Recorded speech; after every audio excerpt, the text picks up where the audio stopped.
শুনুন শুনুন, লাইফে না চাপ নেবেন না, ভুলভাল লোকজনকে চাপ দেবেন এবং তারা তৈরি থাকে চাপটা খাবে বলে। ওদের নিয়ে ভাবতে হবে না, শুধু আপনি প্রয়োজন মতো সময় মতো চাপটা দিয়ে দেবেন।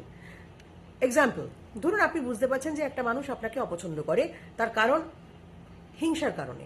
আপনার উন্নতি, আপনার সমৃদ্ধি তার পছন্দ হচ্ছে না এবং এমন কিছু ক্রিয়াকর্ম সে ইচ্ছে করে করছে, বোঝানোর চেষ্টা করছে যে সে আপনাকে অপছন্দ করে এবং আপনিও দেখছেন, অবজার্ভ করছেন। কিন্তু একটা সময় তাকে ডেকে বলবেন, ভাই শোনো, তুমি যে এগুলো করছো আমি জানি তুমি আমাকে ভীষণ অপছন্দ করো, কিন্তু তোমার একটা ভুল ধারণা আমি একটু ঠিক করে দিই।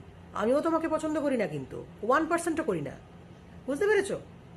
তুমি এক্সপ্রেস করে ফেলছো বোকা বলে, আমি করছি না। হ্যাঁ, কিন্তু তোমাকেও আমি পছন্দ করি না, জেনে রেখো। এবং এই যে আপনি কথাটা তাকে বললেন, তাতে তার নাচটা বন্ধ হয়ে যাবে, রাদার অনেকটা কমতে কমতে আস্তে আস্তে বন্ধ হবে। কিছু কিছু ক্ষেত্রে কিছু কিছু মানুষকে তার জায়গাটা দেখিয়ে দিতে হয়। চাপ নিতে নেই, ভুলভাল লোককে চাপটা বেশি বেশি দিতে হয়। হুম, ভালো থাকুন।